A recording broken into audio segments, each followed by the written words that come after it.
చేపట్టిన 4 సంవత్సరాలుగా కార్యకర్తలు పట్టించుకొని వైకాపా పెద్దలు నేడు 10,000 నుంచి 20 లక్షల పైన డబ్బులు పంచి కాపాడుకునే స్థాయికి దిగజారడం చూస్తే వారికి ఓటమి భయం కలుగుతుందన్న విషయం అర్థమవుతోందని టీడీపీ నియోజకవర్గ ఇన్ఛార్జ్ బీటెక్ రవి అన్నారు. పట్టణంలోని తెదేపా కార్యాలయంలో స్థానిక నాయకులతో కలిసి ఏర్పాటు చేసిన విలేకరుల సమావేశంలో ఆయన మాట్లాడుతూ 1978 నుంచి పులివెందుల నియోజకవర్గంలో రాజకీయ పదవులు అనుభవిస్తూ 2 సార్లు ముఖ్యమంత్రి అయ్యి ఉండి సర్వేలన్నీ వైకాపాకు ప్రతికూలంగా వస్తుండడంతో ప్రజా దర్బారు అని పేరుతో ప్రతి గ్రామం నుంచి కార్యకర్తల్ని పిలిపించుకుని ఇష్టం వచ్చినట్లు డబ్బులు పంచే స్థాయికి వైకాపా దిగజారిందన్నారు. ఎందుకు చెప్తున్నాడంటే దానికి కారణం ఇదే.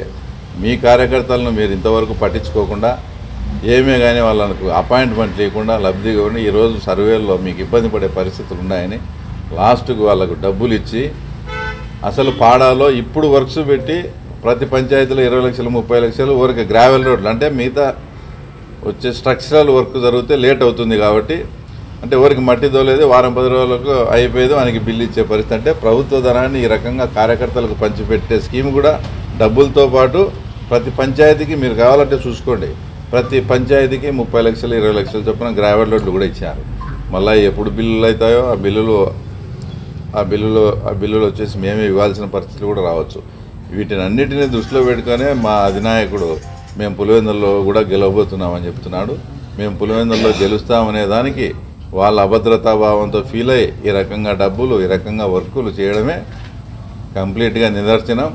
పులివెందుల ప్రజలు అన్నా నేను ఇట్లా వైఎస్ఆర్ కాంగ్రెస్ పార్టీకి చెందిన లీడర్ను, నా పేరు ఎందుకులే నా నీకు చాలా థ్యాంక్స్ అన్నా.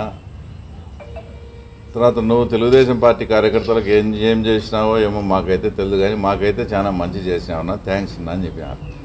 ఏందయ్యా నాకు థ్యాంక్స్ నువ్వేం చెప్పినావు నువ్వెందుకు చెప్తున్నావు అంటే అన్న గత 4 ఏళ్ల నుంచి మమ్మల్ని పట్టించుకోకుండా ఉన్నారు. ఎన్నిసార్లు అడిగినా మాకు అపాయింట్మెంట్ లేదు ఇంకోటి లేదు. తర్వాత ఈరోజు మీరు ఈ ఆఫీస్ కట్టి యాక్టివిటీస్ అన్నీ బాగా స్టార్ట్ చేసినాక ఇప్పుడు మమ్మల్ని అంతా గుర్తించి తర్వాత మమ్మల్ని పిలిచి అదే పనిగా మాకు డబ్బులు ఇవ్వడం కూడా జరిగిందన్న. ఇదంతా కూడా నీ వల్లనే జరిగింది.